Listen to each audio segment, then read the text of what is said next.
नमस्कार दोस्तों, आपका अपने YouTube चैनल ह्यूमन मशीन में आपका स्वागत है। दोस्तों, हमने केमिस्ट्री हाई स्कूल का दूसरा चैप्टर कंप्लीट कर लिया था। आज हम उसका तीसरा चैप्टर, जिसका नाम है धातु और अधातु, आज हम धातु और अधातुओं के बारे में पढ़ेंगे। धातुएं क्या होती हैं और अधातुएं क्या होती हैं, यानी कि हम कह सकते हैं जो हमारे पास तत्व होते हैं, जितने भी तत्व हैं उनको हम दो भागों में बांटा गया है, एक धातु और एक अधातु। जैसे हमने आपने अपने घरों में देखा होगा, लोहा, पीतल, तांबा, सोना, चांदी, एल्युमिनियम, ये सब धातुओं के उदाहरण हैं।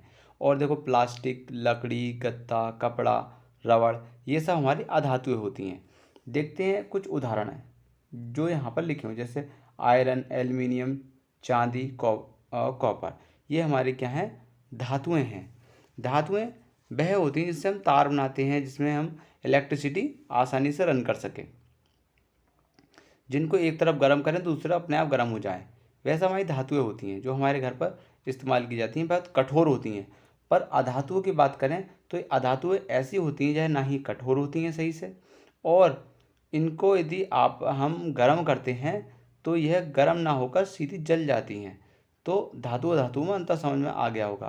अधातुओं के बारे में कुछ उदाहरण देते हैं, जैसे कि हाइड्रोजन, नाइट्रोजन, सल्फर, ऑक्सीजन, सब क्या हैं, हमारी अधातुएं हैं। और देखते हैं जैसे रबड़, गत्ता, प्लास्टिक, कपड़ा, लकड़ी, ये सब हमारी अधातुएं हैं। दोस्तों, जब हमारे यहाँ पर लाइट आती है तो वह धातुओं के थ्रू ही आती है। जैसे आपने तार देखे होंगे, तार जो होते हैं उसके अंदर या तो हम कॉपर या सिल्वर यानी कि एल्युमिनियम का ही इस्तेमाल करते हैं, ना कि रबड़ का, क्योंकि धातुओं के अंदर ही इलेक्ट्रिसिटी चल सकती है और अधातुओं के अंदर नहीं चल सकती। धातु को गर्म करने पर वह एक सिरे से दूसरी ओर अपने आप गर्म हो जाती हैं, पर अधातुएं नहीं होती हैं। जैसे आपने देखा होगा कि यदि हम खाना बनाते समय जो हमारा बर्तन होता है हम नीचे से गर्म करते हैं, वह ऊपर तक चारों ओर अपने आप गर्म हो जाता है। पर अधातुएं ऐसा नहीं होती हैं, क्योंकि अधातुओं को एक बार गर्म करते हैं तो वह जल जाती है। जैसे लकड़ी, प्लास्टिक, रबड़, यदि आप इन्हें गर्म करते हैं तो यह जल जाते हैं। पर धातुएं जो होती हैं हमारी, वह ऐसी नहीं होती हैं। उनको एक तरफ गर्म करेंगे तो अपने आप चारों ओर गर्म हो जाती हैं। ऊष्मा का उनमें आदान प्रदान होता है चारों ओर, उसके पूरे क्षेत्रफल में। अब आगे इनके अंतर डिफाइन करते हैं कि अंतर कैसे क्या क्या होता है इसके अंदर, यानी कि भौतिक गुण के आधार पर हम समझेंगे कि धातु और अधातुओं में अंतर क्या है और कौन कौन सी धातु और अधातु होती हैं। आप उदाहरण के लिए यहाँ पर लोहा रख लीजिए। आप लोहा माइंड में रखिए कि जो होता है हमारा वह लोहा है। इधर रबड़ या प्लास्टिक, ठीक है, जो हमारी रबड़ होती है, प्लास्टिक होती है, इसका उदाहरण लेके हम समझ सकते हैं आसानी से कि धातु और अधातु में क्या अंतर है। देखिए, समझते हैं इसके आगे क्या है। पहले से रफ कर देते हैं, देखते हैं आगे। यहाँ पर जो हमारी धातुएं होती हैं उनमें एक चमक होती है। जैसे हमने लोहा देखा होगा, यदि आप इन्हें रगड़ते हैं तो ये इनके अंदर एक चमक निकलती है। पर अधातुओं में, यानी कि रबड़ को आप रगड़ें या प्लास्टिक को रगड़ें, इनमें कोई चमक नहीं होती। धातुओं में ही चमक होती है, अधातुओं में चमक नहीं होती है। ठीक है, यहाँ से ये बात क्लियर होती है कि धातुएं होती हैं जैसे लोहा, पीतल, तांबा, इन सब में क्या होती है, चमक होती है। पर प्लास्टिक, रबड़, लकड़ी, इसमें चमक नहीं होती है, क्योंकि ये अधातुएं हैं। अगला है कठोरता। धातुएं जो होती हैं बहुत अधिक कठोर होती हैं, पर अधातुएं कठोर नहीं होती हैं। यदि हम रबड़ को दबाएं वह आसानी से दब सकती है, प्लास्टिक को कूटें तो वह दब जाती है, और लकड़ी भी। पर धातुएं, जैसे आपने देखो लोहा, पीतल, तांबा, इनको यदि हम दबाते हैं तो दबती नहीं, इतनी कठोर होती हैं, बहुत ज़्यादा कठोर होती हैं। ठीक है, वहाँ उन्हें यदि हम कूटते हैं तो वह दूसरी शेप में आ जाती हैं, पर वह आसानी से दबती नहीं है। कह सकते हैं कि धातुएं जो होती हैं हमारी वह कठोर होती हैं और अधातुएं कठोर नहीं होती हैं। पर कुछ ऐसे भी उदाहरण हैं जो कि धातु तो हैं पर वह मुलायम हैं, जैसे कि लिथियम और सोडियम। ये दो धातु और एक हमारी पोटेशियम, ये तीन धातु एक ऐसी हैं जो मुलायम होती हैं। इन्हें हम चाकू से भी काटें तो आसानी से कट सकती हैं। ये होती तो धातु हैं पर ये इतनी मुलायम होती हैं। पर कुछ अधातु भी ऐसी होती हैं जिनको हम आसानी से दबा नहीं सकते, सबसे कठोर होती हैं, जैसे कि हीरा। हीरा एक हमारा अधातु है। अधातु कैसे है, देखो यदि हम हीरे को एक तरफ से गर्म करते हैं दूसरी ओर अपने आप गर्म नहीं होगा, इसमें इलेक्ट्रिसिटी नहीं चलती, यानी कि इसमें बिजली नहीं चलती है, इसीलिए ये अधातु है। तो अधातु है पर ये कठोर होता है, सबसे अधिक कठोर होता है हमारा हीरा सभी पदार्थों में। तो हमारा जो हीरा है वह अधातु है पर कठोर होता है, ये इसके अपवाद हैं। अगला है हमारा रूप। रूप के आधार पर देखें धातु कैसी होती हैं। धातु जो होती हैं वह कठोर होती हैं हमारे कमरे के तापमान पर। जैसे कि हमारे घर में लोहे की कुर्सी है, खिड़की है, दरवाज़ा है, वह रूम टेम्परेचर ही तो है हमारा, रूम जो भी हमारे कमरे का तापमान होगा, ठीक है। तो उस पर क्या होती है, कठोर रहती हैं, ये पिघलती नहीं है, ये मतलब मुलायम नहीं होती हैं, बहुत कठोर रहती हैं। पर धातुएं जो अधातु जो होती हैं ये कुछ कठोर भी होती हैं, कुछ गैसीय अवस्था में पाई जाती हैं। अधातु जैसे हमने ये उदाहरण बताया कि ऑक्सीजन है ना, और हमारा नाइट्रोजन, ये सब क्या हैं, अधातुएं हैं, यह गैसीय अवस्था में पाई जाती हैं। और ठोस अवस्था में जैसे मैंने आपको बताया कि प्लास्टिक और हमारा हो गया लकड़ी, ये ठोस अवस्था में होती हैं पर इतनी ठोस नहीं होती हैं। पर कुछ अपवाद भी हैं, जैसे कि धातु का, एक धातु है जिसका नाम है मरकरी, जिसे हम पारा बोलते हैं। जो ब्लड प्रेशर वाली मशीन होती है, थर्मोमीटर होता है, उसके अंदर एक छोटी सी बॉल होती है, बहुत छोटी सी, जो बताती है कि हमारा ब्लड प्रेशर और टेम्परेचर बॉडी का कितना है। तो जो गोली होती है वह एक धातु की होती है जिसका नाम है पारा। पर पारा धातु एक ऐसी है जिसे हम रूम टेम्परेचर पर रखें तो वह द्रव अवस्था में रहती है। द्रव मतलब वह तरल रहती है। पर धातु तो कठोर होती हैं, बस ये अपवाद है यहाँ पर। बात करते हैं अब अधातु का। अधातु जो होती हैं वह हमारी कैसी होती है, गैस अवस्था में होती हैं या ठोस भी होती हैं। पर एक ब्रोमीन नाम की अधातु है जो कि तरल रूप में नहीं रहती है, यानी कि ब्रोमीन को छोड़कर सभी धातु ऐसी, वो अधातु ऐसी होती हैं जो ठोस अवस्था में वो रहती हैं, पर एक या गैस अवस्था में रहती हैं। पर एक अधातु ऐसी है जिसका नाम है ब्रोमीन, जो कि कैसी रहती है, तरल अवस्था में रहती है। अगला है आघात बंधिता। आघात मतलब आघात पहुंचाना किसी भी चीज़ को। यदि हमारे पास धातु है, धातु है, धातु मतलब लोहा ले लिया हमने, ठीक है, अधातु को हमने रबड़ मान लिया, ठीक है। यदि धातु और लोहे को हम कूटते हैं, आघात मतलब आघात करते हैं, उस पर चोट पहुंचाते हैं, तो वह क्या होता है, पीटने पर एक पतली चादर के रूप में आ जाता है। यदि हम लोहे को कूटें तो वह पतली चादर बन जाएगी। यदि प्लास्टिक को पीटें या रबड़ को कूटें तो वह एक चादर के रूप में नहीं बनेगी, वह आघात बंद नहीं होती है, क्योंकि हम यदि उसे कूटते हैं तो वह टूट जाएगी या उसके अलग अलग छोटे छोटे टुकड़े हो जाएंगे, वह अपना शेप नहीं बदल पाएगी, यानी कि वह चादर की फॉर्म में नहीं आ पाएगी कूटने पर कूटने पर हमारी जो धातुएं होती हैं वह चादर के रूप में आ जाती हैं। अब आगे देखते हैं, इसके कुछ और अंतर भी हैं। अगला है तन्यता। तन्यता मतलब तार बनाना। धातुओं के तार बन सकते पर अधातुओं के तार नहीं बन सकते। धातुओं को एक पतले तार के रूप में खींचा जा सकता है पर अधातुएं तन्य नहीं होती, यानी कहने का मतलब यह है कि जो धातु होती हैं उन्हीं के तार बनते हैं। जैसे कि हमारे यहाँ पर कॉपर, सिल्वर यानी कि एल्युमिनियम का ही प्रयोग करते हैं हम जब हम तार बनाते हैं, ना कि रबड़ या लकड़ी का तार नहीं कर सकते। क्यों? क्योंकि इनमें ऊष्मा का और विद्युत का चालन नहीं होता है। धातुओं के हम तार बना सकते हैं, जैसे लोहा, ठीक है, और या हम कॉपर, इनके ही इस्तेमाल करते हैं, या एल्युमिनियम का तार हम बना सकते हैं, पर अधातुओं के तार नहीं बन सकते। आगे बात करते हैं विद्युत के व ऊष्मा के चालक। कहने का मतलब यह है कि धातु हो या अधातु हो, यदि जिसमें विद्युत चल रही हो और ऊष्मा चले वो हमारी धातु होती हैं, और जिसमें विद्युत और ऊष्मा ना चले वह हमारी अधातु होती हैं। जैसे कि धातुओं में ही ऊष्मा और विद्युत का चलन होता है, इसलिए इन्हें सुचालक बोला जाता है।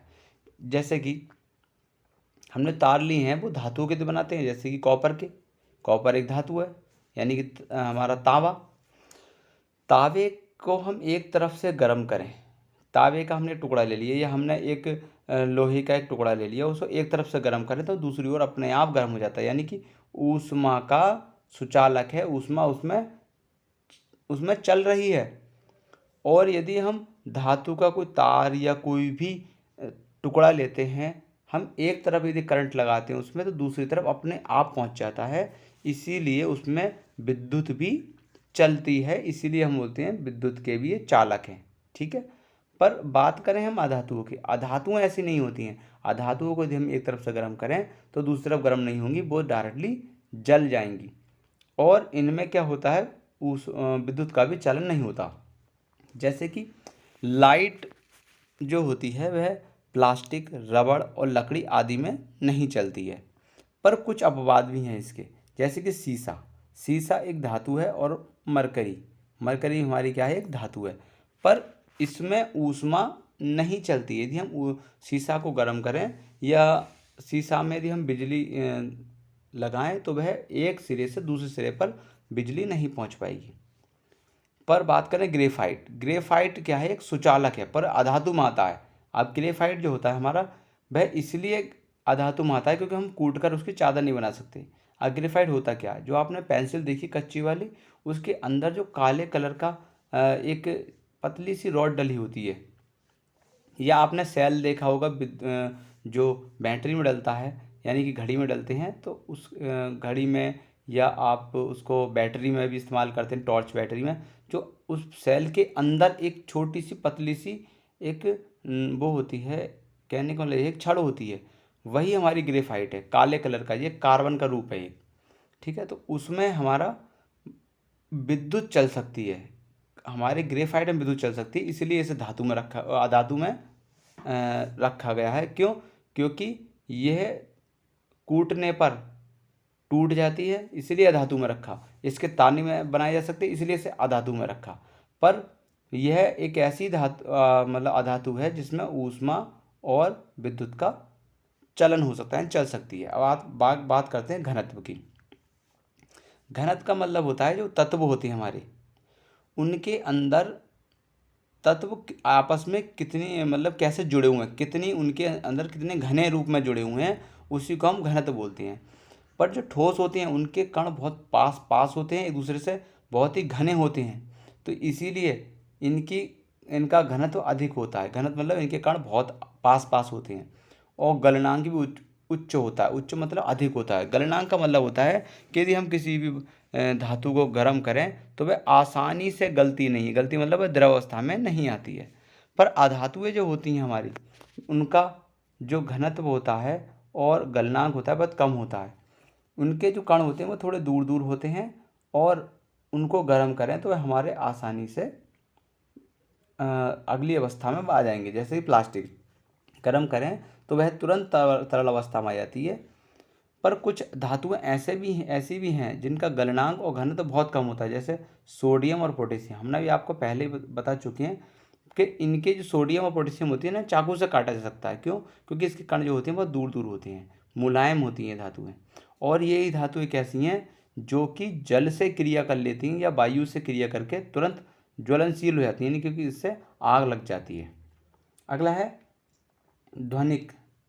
अब ध्वनिक का मतलब होता है कि धातुओं में ध्वनि होती है पर अधातुओं में ध्वनि नहीं होती। जैसे कि यदि मैं किसी धातु को धातु में टकराऊं तो उसमें क्या होता है, एक ध्वनि उत्पन्न होती है। जैसे कि स्कूल में एक घंटी जो बजती है, वह एक क्या होता है, एक धातु के ही द्वारा बजाई जाती है।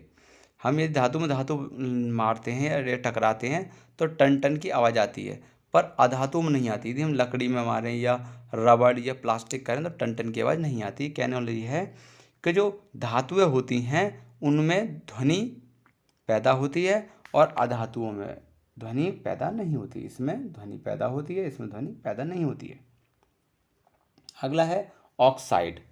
अब ऑक्साइड का मतलब होता है कि जो धातुएं होती हैं वह क्रिया कर लेती हैं और क्रिया करके धातु ऑक्साइड बना लेती हैं। मतलब ऑक्साइड का मतलब होता है जंग। यदि हम बात करें लोहे की, लोहा यदि क्रिया कर लेता है वायु से या जल से तो वह धातु ऑक्साइड बनाता है, जिससे उसके ऊपर जंग आ जाती है। ठीक है। और जो अधातुएं होती हैं हमारी, वह ऑक्साइड नहीं बनाती हैं, पर जो अधातु होती हैं वो अम्लीय ऑक्साइड बनाती हैं, अम्लीय ऑक्साइड। और हमारी धातु जो होती हैं वो क्षारीय ऑक्साइड बनाती हैं। ठीक है। कहने का मतलब ये अम्लीय ऑक्साइड, ये क्षारीय ऑक्साइड बनाती हैं। ऑक्साइड का मतलब होता है हमारा जंग। हमने अभी आपको बताया कि हमने धातु और अधातु में अंतर बताया। पर बात करें अब इसके बाद एक और आती है, इसका नाम है मिश्र धातु। मिश्र धातु और देख लेते हैं क्या होती है मिश्र धातु।